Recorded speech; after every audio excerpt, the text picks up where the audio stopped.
Hello everybody, welcome back to Quick Guide. I'm back with yet another tutorial video, and in today's video I'll be showing you how to delete saved messages on Snapchat. For that, first of all, open up your Snapchat app on your phone. After you open up the app, be sure that you're logged into your account. Then tap on chat, which is at the bottom of your screen, or you can simply swipe from left to right. Here you'll see a list of all of the ongoing chats you have. Select the conversation with the message that you want to delete by tapping it. Locate the message that you want to delete and then tap and hold it.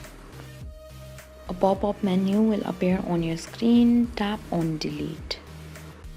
A pop-up message will appear on your screen informing you that if you delete a message, you will remove from your friend's device, but it may not work when your friend has a bad internet connection or old version of Snapchat.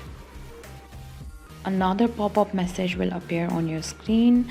To ensure you want to delete chat, tap on delete chat. This way, you can delete your chat on Snapchat.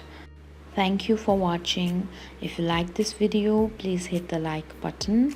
If you want to see more tutorial videos, hit the subscribe button. And if you have something to say, please leave a comment.